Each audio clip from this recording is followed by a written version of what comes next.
Et donc, ce webinaire aujourd'hui va conclure le cycle de 5 événements qui ont été animés par Communautique. Donc, les trois webinaires avant le Laval virtuel, la visite chez nos collègues de Rouen il n'y a pas très longtemps. Et puis aujourd'hui, eh ben voilà, bienvenue à Marion, que certains d'entre vous ont croisé au Laval virtuel où vous l'avez fait le guide. Et on a souhaité, avec Christophe, lui donner la parole un peu pour faire le bilan du cycle, de son point de vue, qui n'est pas forcément un point de vue exactement de formateur, et c'est très bien. Et donc l'idée, c'est de lui donner la parole sur ce qu'elle pense un peu de ce milieu-là, puisqu'elle est quand même tout à fait habilitée par son travail de veille et d'innovation sur le sujet à intervenir. Je vais peut-être la laisser déjà elle-même se présenter. Alors bonjour. Alors moi je m'appelle Marion Urbain. Mon entreprise s'appelle Pilm Innovation. En fait, je suis indépendante. Je fais du conseil en communication et je fais de l'expertise sur les technologies immersives. Technologie immersive étant réalité virtuelle, également réalité mixte. Donc je détecte les outils de communication qui utilisent ces technologies et j'ai aussi un regard sur ces outils-là pour la formation. Voilà.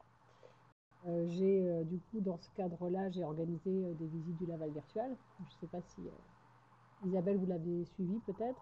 Non, Non. d'accord, mais M. Rampion était présent. Euh, et donc l'objet, alors je ne sais pas si j'enchaîne directement. Jacques, tu avais peut-être prévu de parler d'autre chose. Je vais te Non, non, on y reprendre va. la main. On y va, on enchaîne sur le webinaire. D'accord. Donc l'objet de cette présentation, alors je vais mettre en route. C'est de faire un focus sur l'immersive learning. Je ne sais pas si ce terme vous parle, j'imagine, Bah, parce que vous êtes faut dans... peut-être redire ce que c'est que l'immersive learning. Je suis pas sûr que on soit tous parfaitement à l'aise avec Alors, ce mot-là. Intuitivement, on devine ce que ça veut dire, mais est-ce que précisément ça a un sens? alors, Bon, pour moi, oui. oui, je vais effectivement définir ce que c'est, en tout cas, voilà, après on peut échanger sur cette définition. Mais vous dire sur la présentation que je vous propose, c'est d'abord, donc ça s'appelle l'immersive learning. Je vais faire un premier retour rapide sur le Laval virtuel et l'édition 2019 avec 4 tendances que moi j'ai vu dessiner. On a pu échanger avec sur Ampion justement il va partager ces choses-là. Euh, Ensuite, après cette petite aparté introductive sur le Laval virtuel 2019, je vais vous présenter, en fait, on va rentrer dans le cœur du sujet qui est l'immersive learning. Pour, d'une part, comprendre les technologies qui sont impliquées dans cette nouvelle manière de former, avec un panel et un panorama de toutes les technologies impliquées. Premier point. Deuxième point, ça sera quel est l'intérêt de ces technologies par rapport à des formations classiques, voire même les formations digitales, qui ne sont pas la même chose que l'immersive learning. Puis après, je vous présenterai quelques cas d'usage classés en fonction des différents types de formations. Voilà. Première chose, comme disait Jacques, peut-être préciser ce que c'est que l'immersive learning. Donc on voit à gauche la formation classique, en tout cas la formation en présentiel, qu'on peut opposer à formation digitale, mais ça peut se regrouper aussi évidemment, donc tout ce qui est MOOC et puis et formation à distance via des plateformes digitales. Et l'immersive learning, en fait, c'est une catégorie qui se situe dans la famille de la formation digitale. Alors, bien sûr, si vous avez des suggestions là-dessus sur cette définition, je suis toute ouverte. Je ne suis pas experte en formation, mais plutôt en digitalisation avancée de la formation. Donc, l'immersive learning se situe dans la famille de la formation digitale parce que ça va utiliser tout ce qui est outils d'immersion, l'immersion étant la réalité virtuelle, mais également des outils d'immersion par la réalité augmentée. Et on constate qu'il y a c'est une nouvelle tendance. Ce terme n'existait pas il y a quelques temps, il y a peu de temps, ça n'existait pas.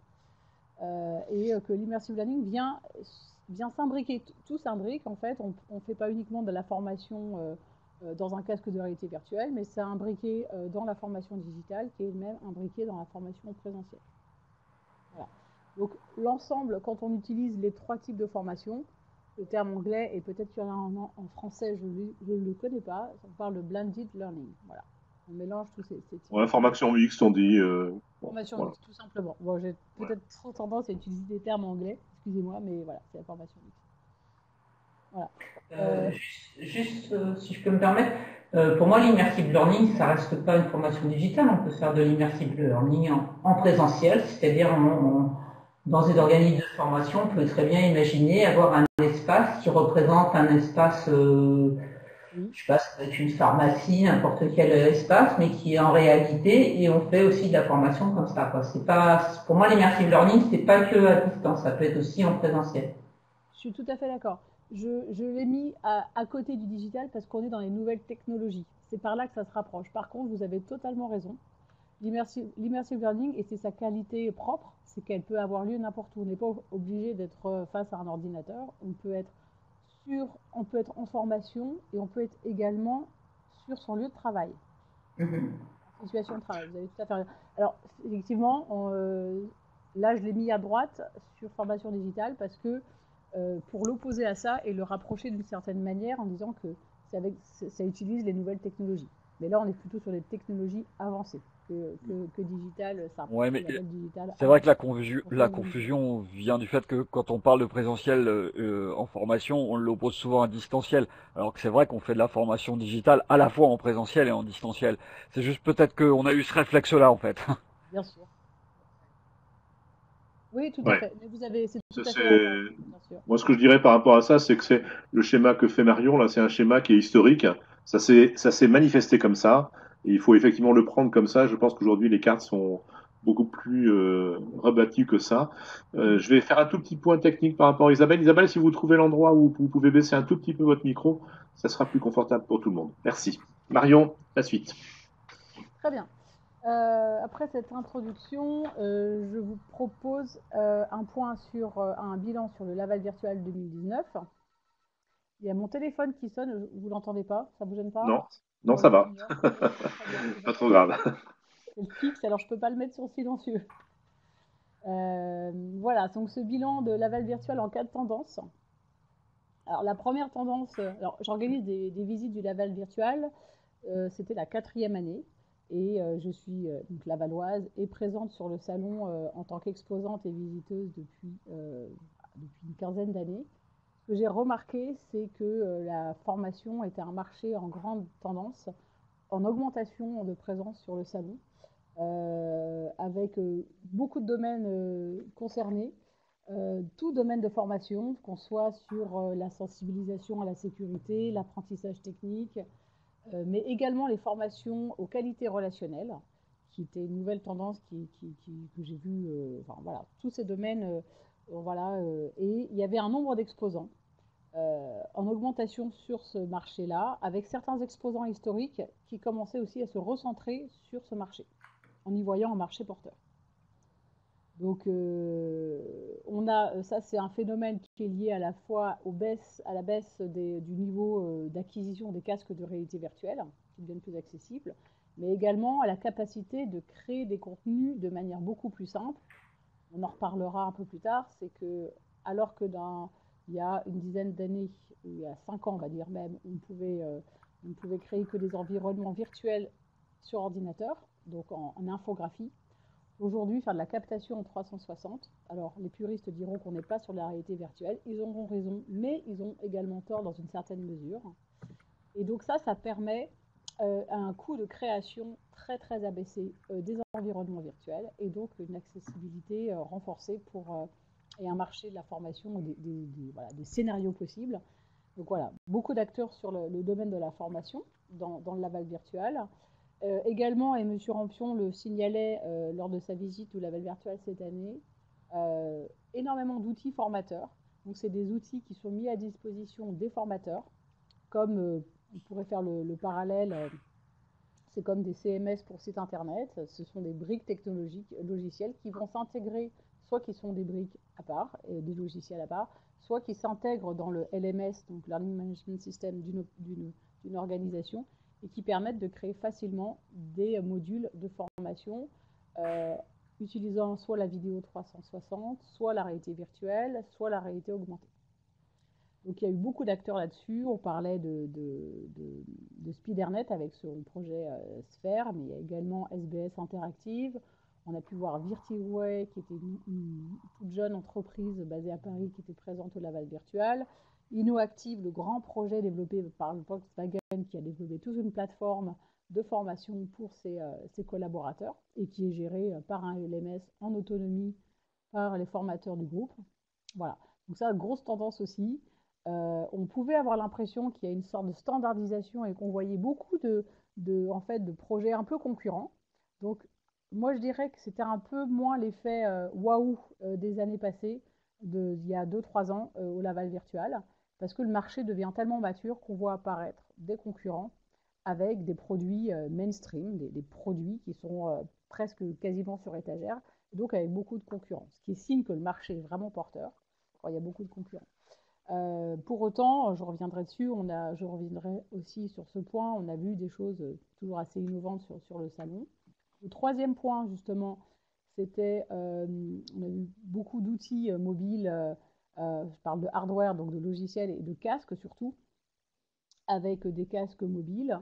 Je ne sais pas ceux qui ont pu visiter de fond en comble le salon, mais et c'est rare de les voir. On a pu voir le Pimax et le Varjo, qui sont des casques vraiment dernière génération, qu'on appelle des casques stand-alone, c'est-à-dire qu'ils peuvent fonctionner, ils ne sont pas forcément reliés à un ordinateur et ils sont de bonne qualité.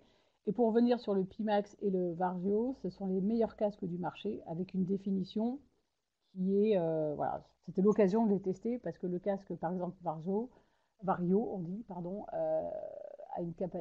coûte 7000 €, mais une définition qui est ultime et qui présage en fait de ce qui se passera dans 3, 4 ans, 5 ans au niveau de la qualité. Parce qu'évidemment, la qualité va augmenter. Donc, vous pouvez voir ça.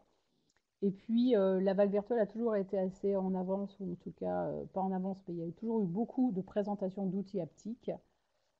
Juste un mot sur l'haptique, c'est la Oui, on ne sait capacité. pas toujours ce que c'est que ce mot-là, hein, pas très connu. Je vais le définir. Donc l'haptique, ça veut dire tout ce qui passe par le toucher. Donc c'est la capacité à ressentir les choses dans un monde virtuel. Dans le monde réel, on a la sensation sur la peau, voilà, on ressent les choses. Les outils haptiques en réalité virtuelle, ce sont tous les outils qui sont sous forme de gants généralement ou de combinaisons plus largement, pour plus englobant, et qui vont permettre, une fois qu'on est immergé dans un casque, de ressentir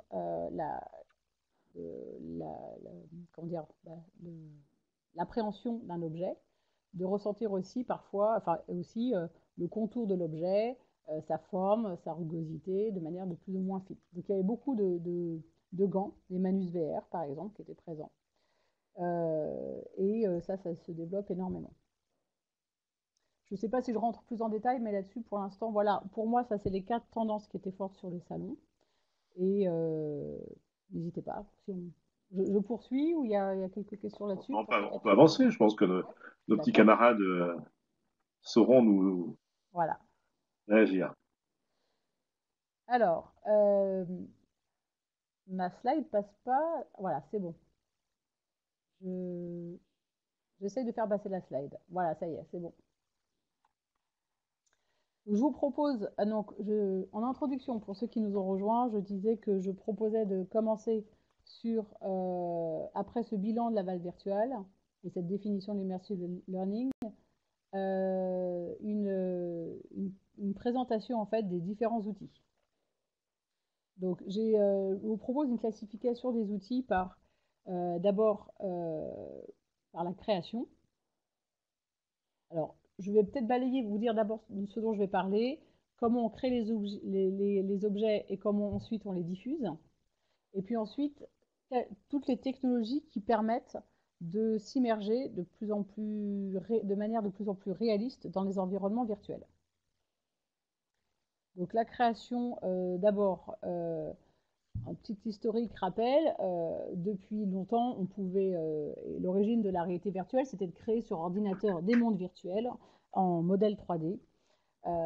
Et aujourd'hui, grâce aux tablettes et aux scans 3D ou aux caméras 360, donc la caméra 360 va permettre de capter une bulle, 360 qui va être plate, mais en forme de bulle. La tablette ou les scans 3D vont permettre de aussi capter le relief, et les deux imbriqués, on peut capter des environnements totalement à la fois dans une bulle 360 et également en relief. Donc ça, c'est pour moi une révolution importante et qui a enclenché une accélération de la réalité virtuelle, principalement. C'est cette capacité à créer des environnements de manière beaucoup plus rapide et moins onéreuse. Maintenant, est-ce que ça reste de la réalité virtuelle? Je dirais dans une première réponse non, parce que quand on est immergé dans une vision, dans une bulle en 360, on n'a pas forcément l'interaction. La définition de la réalité virtuelle, c'est quand on est immergé dans un monde virtuel, dans une bulle, autour de soi, on est comme dans la réalité, mais on peut aussi agir et interagir. Donc si on est en bulle 360 juste parce qu'on a fait une captation de la caméra, on n'est pas dans la réalité virtuelle. Par contre, on va voir qu'on peut augmenter cette immersion, même si on est en vidéo 360 dans certains cas. Donc, on a... Je crois que Frédéric souhaitait intervenir. Frédéric, on Oui, t'écoute. c'était juste puisqu'on en était aux définitions pour être sûr de bien comprendre. L'interaction, hein, c'est la notion fondamentale justement. Est-ce que c'est ça qui distingue aussi, enfin c'est ce que j'ai compris, donc je voudrais votre confirmation. Est-ce que c'est ça qui distingue la réalité augmentée de la réalité mixte? C'est-à-dire dans la mixte, c'est de la réalité augmentée, mais sur lequel on peut agir. Alors, non. Je vais D'accord. peut-être redéfinir un peu ces termes-là, effectivement, si vous voulez qu'on parte sur les mêmes définitions, même si ces définitions sont assez mouvantes parfois. Mais bon, je vais être synthétique. Vous me disiez, est-ce que la réalité virtuelle, est-ce que la différence entre réalité virtuelle et réalité mixte, c'est le fait d'interagir ou pas? Plus ou moins les Non, deux. C'est c'est bien ça que votre là, compréhension des choses? effectivement, on définit la réalité virtuelle comme étant un environnement virtualisé, enfin, qui n'est pas la réalité, mais sur lequel on peut interagir. Et est-ce que c'est ça l'interaction qui fait la différence entre la réalité augmentée et la réalité mixte? Ah, alors non.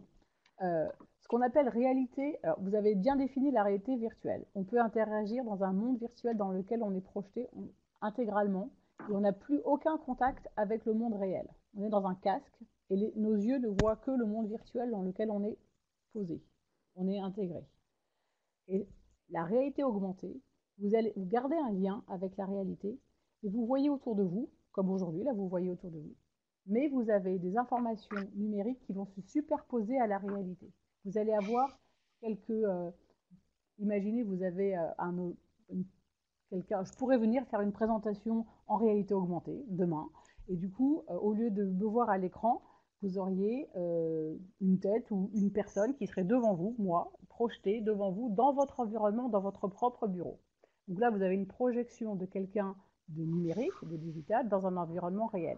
Ça, c'est la réalité augmentée. On augmente la réalité avec un objet numérique, un objet 3D. Voilà. C'est ça la différence entre la réalité virtuelle et augmentée. Alors, La réalité virtuelle, je suis totalement ma immergée dans un question monde était virtuel. pas assez claire. Pour la réalité virtuelle, pour moi, c'est clair, mais là, ce qui Pardon. distingue réalité augmentée de réalité mixte, c'est bien que le fait que dans la mixte, on peut interagir, contrairement à la réalité augmentée. D'accord. Voilà. Et j'en venais à la réalité mixte. La réalité mixte, elle a plusieurs définitions selon les constructeurs, puisqu'en fait, le terme a été inventé par Microsoft au moment de la sortie du casque HoloLens, qui était le premier casque de réalité virtuelle un petit peu conséquent, avec un ordinateur embarqué, contrairement aux lunettes de réalité augmentée qui étaient un peu plus légères. Donc ce casque HoloLens, qui a été un objet, un casque de réalité virtuelle augmentée créé par Microsoft, à ce moment-là, ils ont dit qu'ils avaient inventé la réalité mixte. Moi, je ne suis pas tout à fait d'accord, parce que dans un casque HoloLens, vous êtes plus proche, vous êtes assez proche de la réalité augmentée en fait, mais c'est une réalité augmentée qui est un peu plus aboutie, voilà. Et ils ont inventé ce terme réalité mixte pour par souci marketing, voilà. Ça c'est ma vision. Je suis pas la seule à la partager, mais il y a aussi d'autres personnes qui vont dire que la réalité mixte vraiment c'est une réalité qui va englober à la fin des éléments de réalité augmentée beaucoup plus précis avec de l'interaction, comme vous dites. Mais moi, je trouve que la limite, quand on teste un casque HoloLens, on a une expérience en réalité augmentée dedans, parce que j'ai une expérience en réalité augmentée, en fait, à la base, bah, on n'est pas loin de... On est sur de la réalité augmentée. C'est Je sais pas si c'est très clair, c'est très c'est clair clair pour vous, mais effectivement. Le côté ouais, historique de Microsoft. Donc en fait, la réalité augmentée, la réalité mixte, c'est la réalité augmentée 2.0 quoi, enrichi quoi, augmentée, enrichi. voilà. Ouais. Oui, oui, c'est ça. C'est la réalité D'accord. augmentée enrichie et plus puissante Merci. par ses calculs, etc. Euh, voilà, donc on est sur, je reviens sur la présentation. Donc, comment on crée les environnements. Donc, aujourd'hui, on peut les créer plus facilement. Donc, pour résumer ce que je disais, Euh, il y a aussi des grandes avancées sur la capacité, sur la manière de diffuser la réalité augmentée. Là, je fais bien une distinction sur cette slide entre réalité virtuelle et réalité augmentée, avec les différents devices ou dispositifs, pour parler français, qu'on y trouve dans chaque catégorie. Euh, Historiquement, vous voyez en haut à gauche ce qu'on appelle un cave. C'était le seul outil de réalité virtuelle pendant des années jusque fin, jusque dans les années 2000 passées, 2010 jusqu'à 2010. Il y avait quelques casques qui étaient assez énormes. Le cave, c'est quoi? C'est une salle dans laquelle on rentre. C'est pas une salle en fait, c'est un cube dans lequel on rentre avec un écran au sol, un écran, deux écrans sur les trois écrans sur les côtés et éventuellement un écran au plafond. Et donc on rentre physiquement dans ce cube et en ayant les images tout autour et grâce à des lunettes stéréoscopiques, on est immergé dans une image. Donc on s'immerge dans l'image. Ce qui est arrivé et qui a totalement révolutionné la réalité virtuelle, c'est la création de casques de réalité virtuelle. Vous avez sans doute entendu parler en 2014. Il y a eu tout d'un coup un buzz médiatique par le rachat d'Oculus par Facebook. Et tout d'un coup, comme Facebook était très connu, elle a racheté une toute petite start-up américaine que personne ne connaissait, qui faisait des casques de réalité virtuelle. Casques de réalité virtuelle en 2014, on ne connaissait vraiment pas, en tout cas le grand public ne connaissait pas du tout. Donc ça a vraiment attiré les projecteurs sur ces outils. Et ça a été le début effectivement de croissance et il y a eu énormément d'entreprises qui ont créé des casques. Alors on peut Ce distinguer qu'on les voyait casques. pas bien, c'était la stratégie de Facebook là-dedans. Pourquoi Facebook allait se perdre dans une histoire comme ça? Alors on peut se dire, c'est une aventure technologique, ou au contraire, il y a un truc qu'on n'a pas vu venir. Enfin voilà, on peut se poser plein de questions. Bah, je pense que de toute façon, ce que s'est dit chacun, c'est que Mark Zuckerberg devait être très bien entouré pour faire des choix comme ça. Et effectivement, il a les moyens de se payer les bons experts et qu'il a vu, voilà, c'était très avant-gardiste à l'époque d'acheter Oculus, mais il était entouré, il faisait beaucoup de veille là-dessus et il a vu que c'était évidemment, ça allait partir en croissance forte. J'en parlerai un peu plus tard, si vous voulez, sur justement l'histoire du film Ready Player One et ce qui a incité, je ne sais pas si vous avez, bon, je ne vais pas en parler maintenant, mais je ne sais pas si vous avez vu ce film qui s'appelle Ready Oh Player One, qui a oui. été réalisé par Spielberg en 2018. Il était inspiré d'un film, oui, il a été inspiré d'un livre d'un certain Klein en 2011, et ce livre a été lu par Mark Zuckerberg. Donc dans ce livre, on décrit en fait, c'est une dystopie sur le monde tel qu'il pourrait être en 2045 avec toute la réalité virtuelle. Et c'est très proche de la réalité, c'est ça qui est incroyable, c'est très très documenté ce film. Je vous invite à le voir si la réalité virtuelle vous intéresse. Tout ce qu'on y trouve est vrai. Et Mark Zuckerberg a lu ce livre, qui au demeurant est très bon, encore mieux que le film, et c'est là que ça a provoqué l'achat d'Oculus. Et le livre a été écrit en collaboration avec Palmer Luckey, le fondateur de Oculus. Donc peut-être tout ça, ça a été orchestré. En tout cas, c'était bien vu et il a été influencé par ce livre et il a décidé d'acheter ça. Le film est sorti 7 ans plus tard, en 2018, et tout ce qu'on y trouve est aujourd'hui, tout ce qu'on y voit en technologie est totalement crédible. Alors certaines choses existent déjà et d'autres sont sur le point d'arriver. Voilà, donc on est sur ces casques, voilà, on a des casques qui sont soit reliés à un ordinateur, soit ce qu'on appelle stand-alone sans aucun fil, pardon. Donc on a le casque à gauche, c'est le casque Oculus, c'était un des premiers casques sans fil. Et puis on a aussi les cardboards, ce qu'on appelle les cardboards. Le premier, c'était le cardboard de Google, qui avait été inventé par un ingénieur français travaillant chez Google sur son temps libre. Et donc c'est une boîte en carton dans laquelle on glisse son téléphone et qui permet, avec une division de l'écran en deux, d'avoir une expérience de réalité virtuelle à partir de 2 euros ou 1 euro. Et puis on voit tous les devices de réalité augmentée sur la droite, les lunettes, et puis vous voyez les deux casques qui sont le casque HoloLens, là c'est l'HoloLens 2, l'HoloLens 1 qui est en photo, l'HoloLens 2 qui, est, qui est sorti avec du retard cette année, mais qui est sorti, et puis le Magic Leap qui est un nouveau type de casque avec un design qui se différencie énormément de l'HoloLens, qui est aussi un casque, alors moi j'appelle ça des casques de réalité augmentée. Le marketing de Microsoft appelle ça des casques de réalité mixte.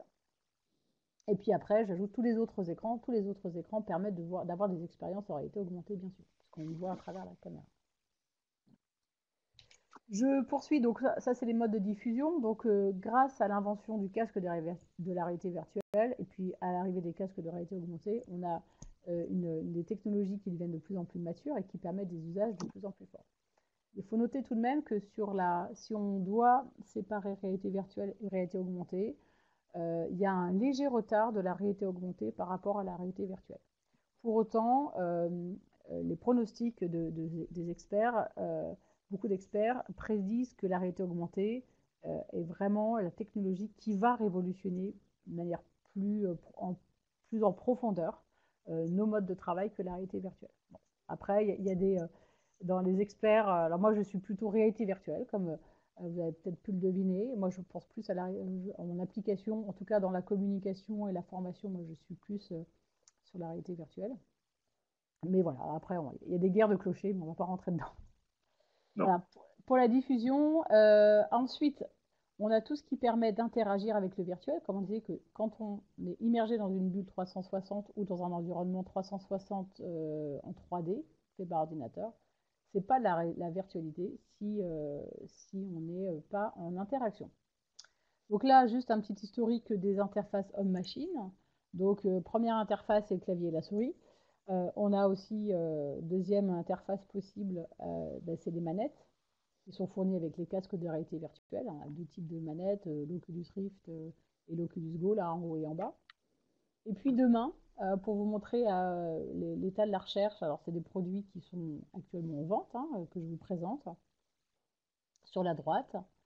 Le premier, ce qu'on appelle un casque BCI, en anglais c'est Brain Computer Interface, c'est un casque c'est un bandeau qui se met autour de la tête, qui détecte les ondes électroencéphalogrammes, en d'autres termes, les ondes émises, les ondes électriques, micro-ondes électriques qui sont émises par le cerveau lorsqu'on réfléchit, ou quand on utilise son cerveau tout simplement, et qui sont traduites pour interagir avec un environnement.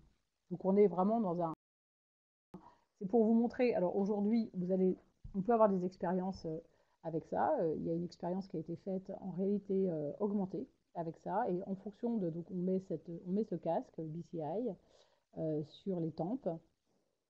On a également un casque HoloLens, et en fonction de sa concentration, on fait apparaître les éléments virtuels uniquement à la concentration, ce qui permet d'avoir, dans un environnement donné, peu d'informations, en tout cas juste celles sur lesquelles on est concentré.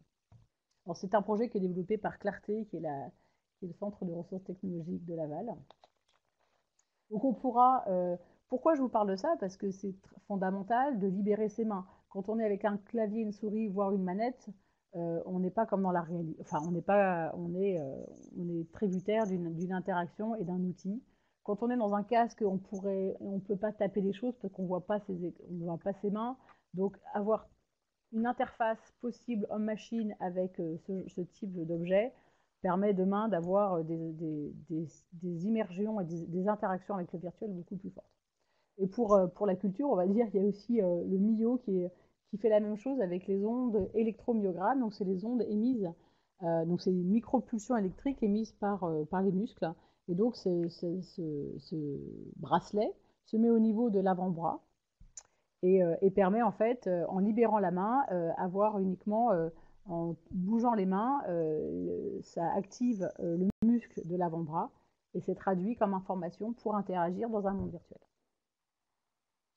Voilà pour l'interaction et les promesses futures. Ensuite, on peut interagir avec les objets autour et commander, mais il faut également se déplacer, sinon on n'est pas vraiment dans un monde virtuel. On peut le faire, bien sûr, si vous avez pu l'expérimenter. Certains d'entre vous, dans un casque des casques qui sont comme le casque HTC Vive, par exemple, pour citer celui-là, alors c'est l'image qui est à gauche, vous paramétrez, ça peut être chez vous, ça peut être dans un lieu de formation, on pose 2 caméras, qui sont des caméras infrarouges, qui délimitent un environnement, et vous pouvez, en étant relié par un fil, parce que vous avez un casque relié par ordinateur, vous pouvez mettre cet ordinateur dans votre dos, il y a des sacs à dos prévus pour, vous pouvez vous déplacer dans l'environnement qui est choisi. Donc vous marchez, et en marchant, vous vous déplacez dans l'environnement. Avec plusieurs caméras, on peut aller jusqu'à la surface d'un terrain de foot. Et donc, il y a beaucoup de jeux qui se créent comme ça, notamment il y a des salles de jeux aux États-Unis où sur plusieurs des grandes surfaces, on a l'ordinateur sur le dos, le casque, et on se déplace, et on est immergé dans un monde virtuel en se déplaçant. Ça rajoute beaucoup de choses. L'autre innovation intéressante qui est d'alternative, c'est pas l'environnement qui est capté par des caméras infrarouges, mais c'est son propre corps. Notre propre corps est statique. Donc, vous voyez l'image à droite, c'est l'innovation Cyberit. C'est une innovation qu'on a pu voir au Laval Virtual cette année, qui était également présente sur un projet de recherche il y a 3 ans, et qui donc, le projet s'est bien développé et commercialisé. Et on voit, alors la personne est en train de sauter là, mais on voit qu'au sol, c'est un tapis rond qui est omnidirectionnel par un phénomène de glisse, parce qu'il est glissant en fait, et on a des chaussons spéciales. On peut se déplacer dans tous les sens, il peut être incliné en haut et en bas, et on peut marcher des heures et des heures dans un environnement virtuel. Ce que je vous présente là, c'est typiquement le tapis qui avait été imaginé en 2011 dans le livre de Klein, qui a donné le film Ready Player One. Voilà. Donc on se déplace dans un monde virtuel. Une autre manière d'interagir et en tout cas de faire que le virtuel ressemble vraiment au réel, c'est la capacité à se voir et à voir les autres. Aujourd'hui, on ne se voit pas. Enfin, aujourd'hui, il y a plein de solutions pour se voir, justement, c'est ce que je vous présente. On peut se voir sous forme d'avatar. Donc on choisit son propre avatar et puis ce qu'on peut voir aujourd'hui dans des salles comme de chat de Facebook, quand on se connecte avec son Oculus. Il y a des salles de discussion pour partager, discuter, chatter, montrer des photos. Et donc on est représenté sous cette forme. Là, ça c'est extrait de la salle de travail InnoActive qui a été développée par Volkswagen, où les collaborateurs se retrouvent à plusieurs autour d'un modèle 3D et échangent. Donc important de se voir, de pouvoir interagir et de savoir à qui on parle. On a également la capacité à voir ses propres mains avec la Leapmotion, ça existe depuis longtemps. Et puis une autre solution intéressante qui issue d'une start-up qui a été longtemps présente, plusieurs années présente à Laval Virtual, qui avait reçu une récompense il y a 2 ans, en mémoire. Cette start-up vient d'être achetée par Magic Leap, donc une boîte américaine informatique, celle qui vient de sortir un concurrent de l'HoloLens. Et donc la technologie, là, c'est de se filmer chacun à distance par une caméra infrarouge et le corps entier. Là, vous voyez la personne cette personne, c'est une vision d'un casque. On voit la personne qui est filmée en temps réel dans une autre ville que soi-même et on la voit devant nous. Alors, Vous allez me dire, la seule limite qu'il y a, parce que comme elle est filmée en temps réel, eh ben, c'est qu'on voit son casque, puisqu'elle est sur les yeux, forcément, parce qu'elle-même vous voit. Mais voilà, on a des solutions comme ça où grâce à la captation 3D temps réel grâce à l'infrarouge, caméra 3D, on va pouvoir filmer une personne et l'importer dans une salle virtuelle, parce que là, autour de la personne, elle est immergée dans une salle de travail virtuelle. Voilà. Donc, On disait tout à l'heure, Marion, que on est peut-être en train de réinventer Second Life, là, non?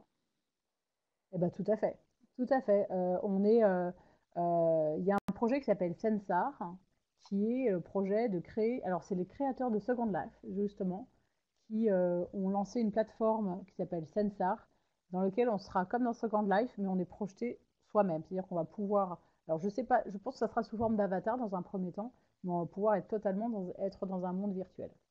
Et c'est ce qui est prédit aussi dans le film Ready Player One, où là, les gens, les acteurs se retrouvent dans l'Oasis, qui est une plateforme et un monde virtuel. Alors ça pose énormément de questions éthiques. Pourquoi on est là plutôt qu'ici? Est-ce qu'on vit plus dans l'Oasis que dans sa vraie vie? Mais après, voilà, quand on est sur des usages en formation, il y a des applications très intéressantes. Je vois que l'heure passe. Je Oui, vais. très vite. Ouais, je passe juste sur le ressentir, c'est ressentir les sensations avec tout ce qu'on a, bras haptiques, gants haptiques. On a aussi là on a au milieu, on va pouvoir ressentir des choses grâce à des combinaisons qu'on met. Et puis jusqu'à droite, alors ça paraît un peu futuriste, mais c'est développé par Tesla et Bluetooth. J'en ai testé une lors d'un salon. C'est une combinaison intégrale qui permet d'avoir des retours de force par des effets de pression d'air et on ressent les choses. Voilà. Je vais passer donc au. Voilà, ça on en a parlé. C'était le film qui a inspiré le rachat d'Oculus Go par Facebook. Donc dystopie futuriste en 2045 où tous les équipements sont sont totalement réalistes et existeront bientôt. Alors sur les usages, on va peut-être repasser plus tard. Ça c'était les avantages d'une formation en réalité virtuelle. Mais je repasserai dessus plus tard, je pense. Voilà. Donc, ce que je vous propose en illustration, c'était d'abord de vous présenter j'ai fait une classification des différentes formations possibles. Les formations techniques, je reprends un peu pour vous résumer ce que j'ai pas fait de sommaire là, mais vous avez les compétences techniques qu'on peut faire avant la formation ou enfin avant la situation de travail ou pendant la situation de travail. Également tout ce qui est apprentissage des capacités relationnelles, prévention du risque et transmission des savoirs. Voilà. Donc on va balayer ça. Donc en développant des compétences techniques, on a là un exemple de formation à la peinture industrielle. Donc la manette, vous retrouvez la manette Oculus Go là, qui a été, je la montre là, pardon, c'est pas l'Oculus, c'est du HTC Vive qui a été intégré dans un pistolet de peinture industrielle. Et on voit ici qu'on a à la fois le geste et c'est le même poids qu'un pistolet industriel. Donc ça a été développé, ça c'est un exemple qui a été développé par un organisme de formation et une société de peinture, SDI. Donc l'intérêt c'est qu'on peut refaire les gestes à l'infini, et qu'il n'y a pas de rebut de matière et qu'on peut analyser également ce qui se passe. Parce qu'il y a un retour d'analyse sur l'épaisseur de la couche de peinture, etc. Sur les compétences techniques, toujours, on a tout ce qui est lié au médical, qui est vraiment fondamental parce que du coup, ça permet d'appliquer l'adage jamais la première fois sur un patient. Donc là, c'est des salles de formation de dentistes avec des bras haptiques qui permettent de sentir à quel moment on est sur la dent ou sur la gencive, etc. Sauf que c'est en virtuel. Donc ça, c'est juste avec un écran et un bras haptique avec une fraiseuse au bout pour faire un trou dans une carie, etc. On a à droite l'exemple de la soudure. Donc là, pareil, ça permet d'éviter les rebuts, ça permet de valider des compétences et aussi d'éviter en fait des déceptions ou de valider en fait la motivation des personnes.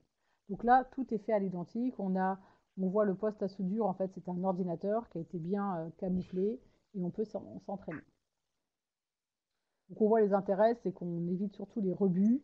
On peut aussi revaloriser un métier qui est peu apprécié, sur lequel on a du mal à recruter, dans lequel on a du mal à recruter. Donc là, ce qu'on a vu, c'est le développement des compétences techniques avant d'arriver en situation de travail. mais c'est également possible en situation de travail directement. Donc là, on a des personnes qui vont être formées avant en théorique. Et une fois qu'elles se retrouvent sur le site, elles ont un tutoriel, soit via des lunettes, comme on voit à droite, avec des informations qui s'affichent sur les gestes à faire et donc un tutoriel sur site pour compléter et aider à la première manipulation. Également grâce à un smartphone où on va voir là, à cet endroit précis, une vidéo qui est géolocalisée, qui ne se met en place que à cet endroit et qui va expliquer avec un intervenant, son formateur qui est là et qui va rappeler les gestes à faire. Donc ça peut, voilà, on peut se former en mobilité à n'importe quel endroit. Ce qui est intéressant aussi de voir, c'est que donc il y a les formations techniques, mais sur les capacités relationnelles, on peut aussi avoir l'entraînement à la vente. Donc ça c'est avec la société Pitchboy à gauche. Donc l'apprentissage à la prise de parole et plutôt alors même à la vente.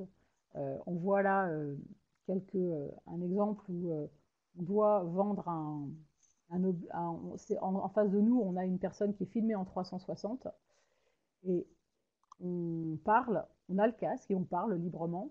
Le casque est équipé d'un microphone et donc le casque entend ce qu'on dit.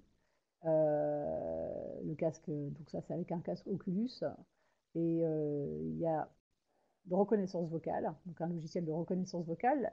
Le casque va reconnaître ce qu'on est en train de dire, va reconnaître si c'est le bon argumentaire commercial.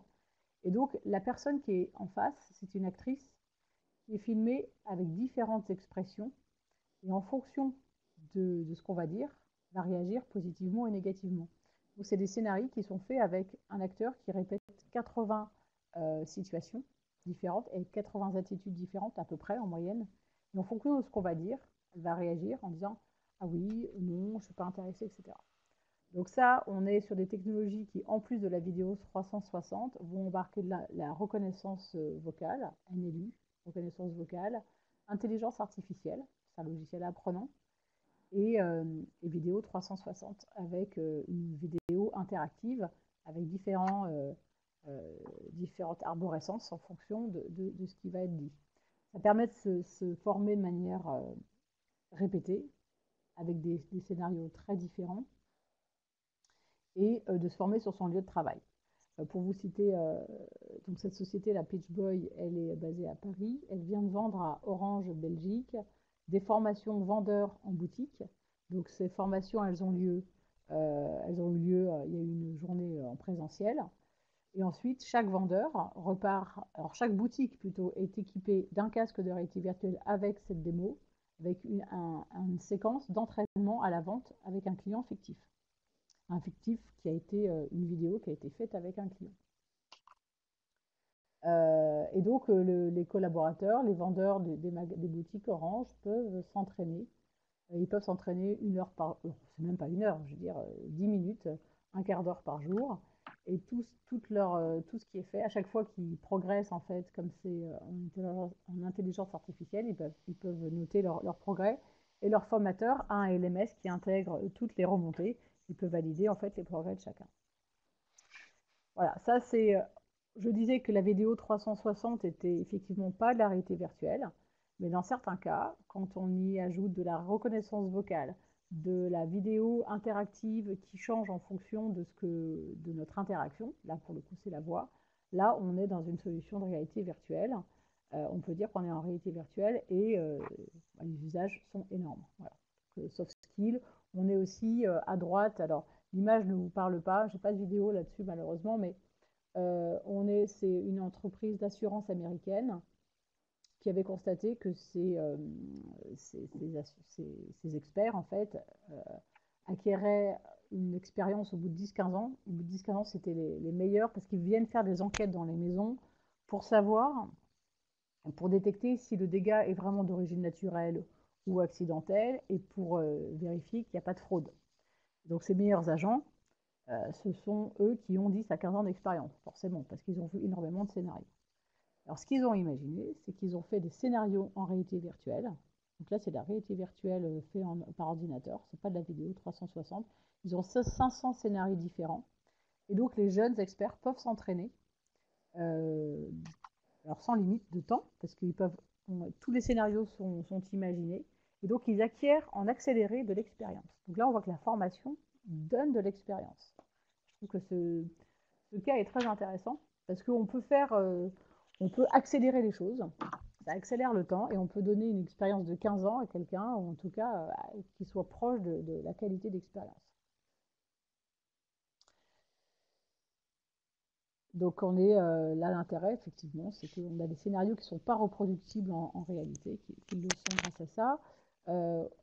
Alors après, dans tout ce qui est prévention du risque, évidemment, c'est très intéressant parce que la réalité virtuelle ou la réalité augmentée vont permettre de simuler des situations qu'on ne peut pas simuler en réalité, qui sont évidemment trop dangereuses.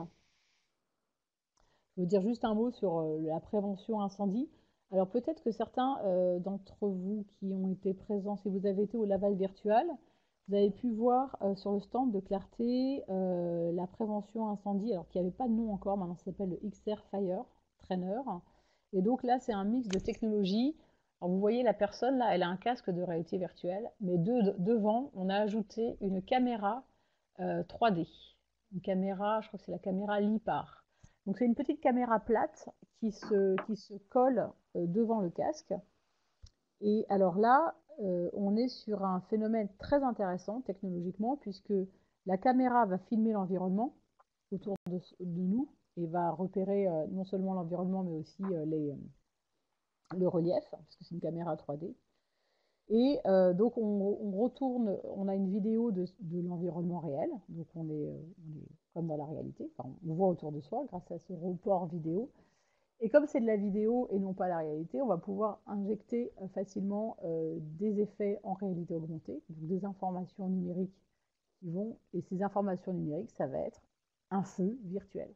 Et donc on va se retrouver dans son propre environnement dans son propre environnement. Par exemple, là, je suis dans mon bureau, je mets ce casque, je vois mon bureau grâce au casque et aux caméras 3D. Je suis toujours dans mon bureau, mais je vais pouvoir, le formateur qui va être à côté de moi va prendre un joystick et va installer du feu et va créer des départs de feu à différents endroits de mon bureau. Il va même pouvoir créer des feux sous la table et le feu va prendre en compte l'environnement de la table. On va avoir la création de fumée, on va avoir la propagation du feu, donc tout ça est très réaliste. Et ensuite, moi en tant que formé, je vais prendre l'extincteur que je vais voir vraiment dans mes mains. Je vais vraiment actionner la poignée, sauf qu'évidemment, il n'y aura pas de mousse qui va sortir, parce qu'il est lesté, donc il a le même poids, mais il n'est pas chargé de mousse. Et la mousse qui va s'échapper, ça sera une mousse virtuelle. Et cette mousse virtuelle va éteindre le feu virtuel. Donc là, on est dans une situation totalement pertinente, puisqu'on va pouvoir faire de la formation non pas dans des camions incendies, mais qui a un certain coût, mais directement, on amène une petite valise, on installe, c'est juste un ordinateur, un portable, un casque, un extincteur, et on crée le feu dans l'environnement des personnes et on l'éteint directement. Donc ça, c'est là peut-être qu'on pourrait utiliser le terme réalité mixte, ou en tout cas réalité augmentée hyper enrichie et hyper réaliste, parce que le champ de vision va être très très grand. Voilà, sur la prévention des risques, donc ce qui est intéressant, c'est de créer, mettre le feu, vraiment, d'avoir l'impression que le feu est dans son bureau, dans son usine, et de l'éteindre. On l'a évoqué sur la transmission du savoir. Ce qui est intéressant à voir, c'était tout ce qui est outils formateurs. Donc à gauche, on voit la solution de SBS Interactive, qui est la même que Sphere, enfin qui est ou que là c'est SBS Interactive, voilà, avec Vision, qui est l'équivalent concurrent de Sphere, de Spidernet, dont on a parlé en début, donc qui permet là de commenter, là c'est l'exemple de créer une bulle 360, l'importer et de l'enrichir avec des documents textuels, visuels, etc. et pouvoir après transmettre. Je vais passer sur ça, et puis pour montrer un exemple de transmission du savoir grâce à l'HoloLens, où là on est directement sur le site, mais je vois en fait que l'heure a passé et que j'ai beaucoup parlé, Jacques. Alors peut-être que, quand même, j'arrive à la fin, mais je voudrais peut-être laisser du temps aux questions. J'ai encore quelques slides et j'avais prévu des vidéos que j'ai pas montrées non plus. On va pas montrer les vidéos, c'est pas la peine, mais Voilà. peut-être aller au moins à la conclusion, parce que je pense que c'est quand même le but du jeu, c'est quand même d'aller vers Voilà. Une chute? Ouais. Donc la transmission du savoir, donc là je disais on peut faire la transmission du savoir grâce à un casque HoloLens où la personne sur son site de travail va expliquer, là c'est une personne qui explique à la personne qui va le remplacer, qui dessine directement des choses et des informations. Voilà. Et on a parlé de ça, la formation à distance. Ça, on est sur un outil formateur pour aussi avoir des classes de travail distantes. Juste, alors je voulais faire un point de conclusion sur l'actualité de la formation et une actualité qui date maintenant de novembre 2018. C'est que il y a le géant américain de retail qui s'appelle Walmart aux États-Unis a équipé, a acheté 17 000 casques. Alors ça, on est sur des Oculus Go. Et ça résume un peu tous les usages possibles parce qu'ils ont investi de manière massive. Parce que, alors, pourquoi ils font ça? Parce qu'ils sont énormément concurrencés par Amazon. Et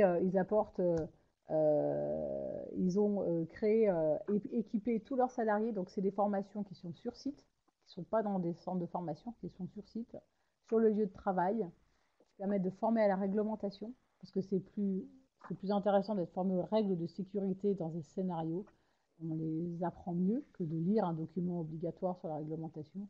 Formation technique et formation en relation client. Donc, c'est toutes ces formations, que qu'elles soient relationnelles, techniques ou sécurité. Voilà, la marque Walmart a décidé de tout grouper et de former uniquement, de développer la partie formation sur lieu de travail grâce à la réalité virtuelle, donc en immersive learning directement et de manière massive. Donc, je dirais, là j'arrive sur la conclusion et je suis prête à échanger avec vous, même si j'espère qu'il restera un peu de temps quand même. C'est que moi, de mon point de vue, et je suis alors moi plus point de vue technologique que point de vue formation, mais je m'intéresse à la formation parce que justement, je vois moi dans les outils immersifs, réalité virtuelle et augmentée, mais surtout réalité virtuelle et un peu et réalité augmentée qui viendra bientôt, des outils très puissants pour que la formation se fasse de manière beaucoup plus efficace qu'aujourd'hui. Moi, je suis convaincue que ces technologies vont avoir un usage très précis et très fort dans ces domaines-là. Voilà. Pour moi, la formation de demain, elle passera par ces casques. Mais après, en tant que je ne suis pas formatrice, donc je ne sais pas ce que vous en pensez. Oui, enfin, ce qu'on disait tous les deux en préparant cette matinée, c'était que non seulement c'était possible parce que c'était techniquement possible, mais vous, votre conviction, c'est que c'est un business, c'est-à-dire que l'évolution aussi de ce que vous avez vu à la Valve virtuelle, c'est que les acteurs du monde de la réalité virtuelle, de la réalité augmentée, vont vers le monde de la formation parce que pour eux, il y a un marché à conquérir. Oui, oui, il y a un marché à conquérir parce que en fait, pour moi, le fait de reproduire une situation qui n'est pas possible dans le réel, et c'est ce que permet la réalité virtuelle, ça a des débouchés énormes. Par exemple, vous devez nettoyer un réacteur nucléaire. On peut aujourd'hui simuler le nettoyage d'un réacteur nucléaire et on voit bien que on peut y aller qu'une fois dans le réacteur nucléaire, c'est très dangereux. Donc si on le répète 5 ou 6 fois avant dans un casque, on voit bien l'intérêt. Ça permet d'aller dans des endroits inaccessibles, de produire des scénarios dangereux.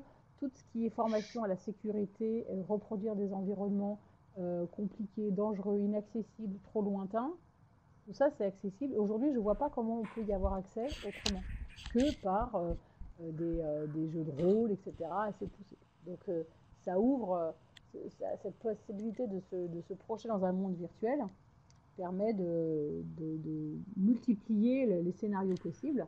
Et le fait aussi d'être immergé dans un monde virtuel, et ça, il y a des études qui le prouvent, qu'en fait, il y a une augmentation de performance de 17 à 83% quand on fait une formation en réalité virtuelle par rapport à la formation classique. Pourquoi? Parce qu'on est engagé, on est acteur dans une bulle 360, on vit une expérience, donc l'expérience est engageante, donc elle marque les esprits, marque la mémoire, et on acquiert une expérience. Et donc on acquiert, qu'est-ce qui est pour moi le plus fondamental en formation, c'est de vivre, enfin, aussi apprendre les choses de manière théorique, mais quand on vit les choses, c'est là qu'on les retient le plus. Et la réalité virtuelle permet de vivre une expérience, même si elle est en fait, le cerveau est trompé. Le cerveau a l'impression de vivre l'expérience et donc c'est marque, c'est engageant, ça implique la personne et elle retient mieux.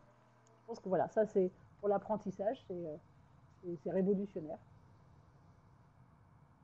Bon, alors on va peut-être effectivement aller vers la conclusion.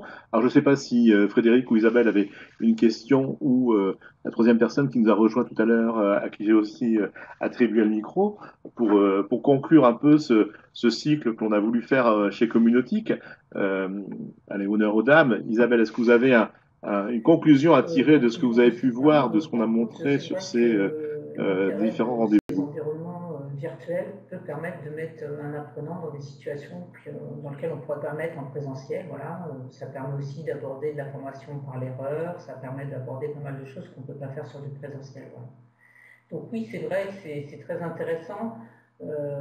Par contre, les coûts, n'en parlons pas, c'est toute la mise en œuvre, c'est tout ça qui fait qu'aujourd'hui, c'est encore accessible par peu d'OF, je pense en tout cas. Mais c'est quelque chose à garder un peu en vision pour quand les coûts vont descendre et quand ce sera plus facile à mettre en œuvre. Ouais, alors moi j'ai plein de questions, malheureusement il est déjà 14 heures.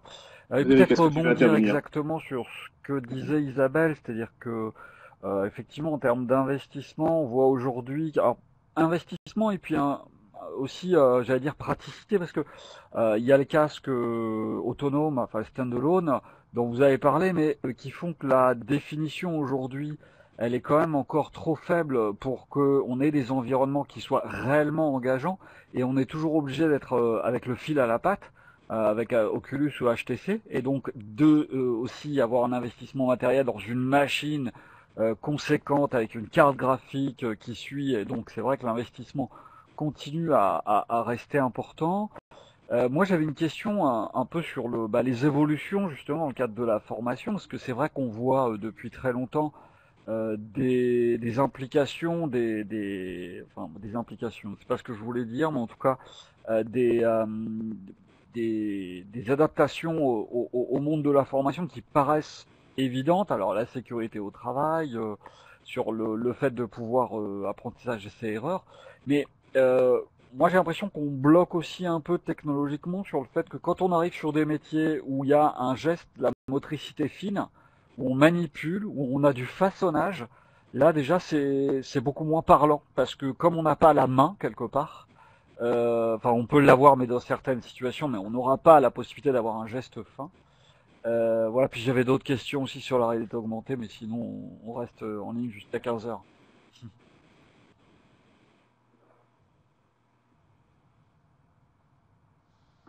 Mm. Je vais pas répondre à la place de Marion, mais je suis pas sûr que le futur soit écrit, hein.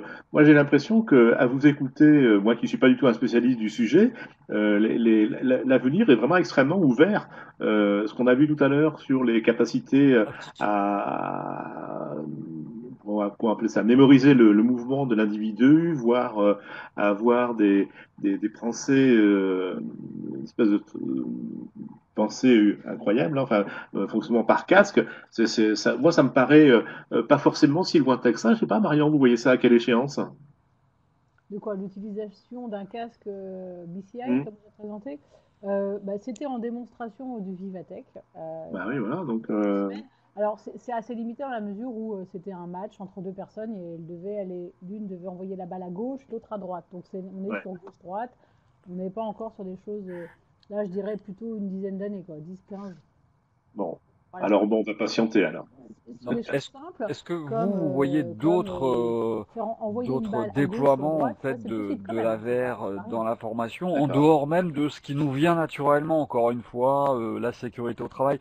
Moi, j'ai vu il y a quelques mois qu'il y avait une application de réalité virtuelle pour la vaccination des enfants, justement, et pour les mettre dans des environnements qui font que, voilà, comme quoi, avec un peu d'imagination, on peut aller très loin. Donc, est-ce que vous voyez poindre des choses comme ça?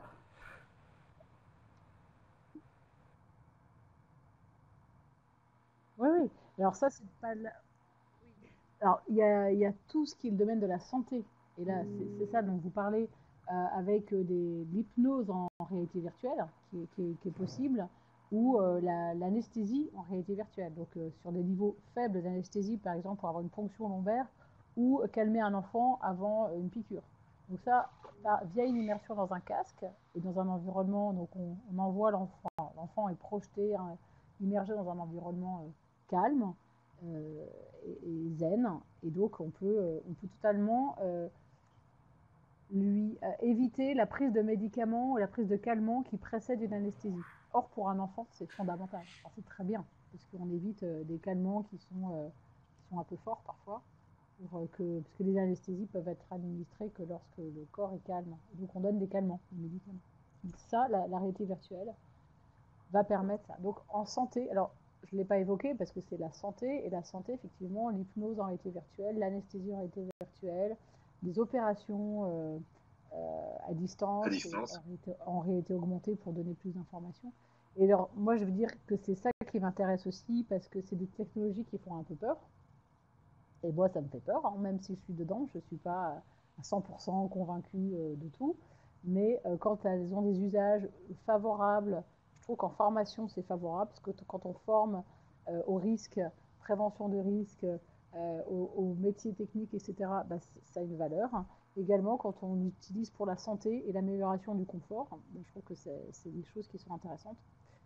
Juste pour revenir, vous parliez, je crois que c'est M. Rampion qui parlait du façonnage quand on doit être sur des gestes fins. Il y a la limite de la réalité virtuelle. Pas tout à fait, je dirais, parce que je vous mets à la... hop, on a quand même, voilà, là vous voyez à l'écran, on a quand même la formation à la peinture. Alors ça doit être développé spécifiquement, ou la formation à la soudure ou au geste des dentistes. Donc aujourd'hui, on a les outils pour être très fin au niveau de l'haptique et du ressenti. Moi, j'ai fait des tests où on tient un outil qui est comme un outil de dentiste, et on doit toucher une dent virtuelle. Quand on touche à côté et qu'on touche la gencive, on s'enfonce et on a vraiment le sentiment d'avoir touché la gencive. On a un ressenti du contact même sur des petites choses qui est très forte et très bien faite. Par contre, ça impacte, c'est que c'est des formations qui doivent être créées sur mesure. Donc, je rejoins la question des coûts. Effectivement, c'est des investissements, mais les coûts tendent à baisser, effectivement, de plus en plus. Et je dirais que c'est pour des grands organismes de formation ou des grands comptes qui ont des moyens développés pour, quand il y a un effet de masse et qu'on doit former plusieurs collaborateurs, des centaines de collaborateurs sur une technique particulière, ça devient rentable. Je dirais pour des petits organismes de formation, des formations sur des petits volumes, aujourd'hui, ce n'est pas encore rentable. Mais ça va le devenir. Bon, je vais être obligé d'arrêter là notre collaboration. En tout cas, ce qui me paraît sûr, c'est qu'il faut qu'on revienne l'année prochaine à la Valve virtuelle pour voir ce qu'il y aura de nouveau. Il y aura sûrement des tas de choses intéressantes. On connaît maintenant les bonnes adresses et puis les bonnes personnes à rencontrer. Merci Marion pour votre disponibilité. Merci à Isabelle, Fatima et Frédéric de nous avoir suivis. Comme d'habitude, je publie l'enregistrement. Merci à tous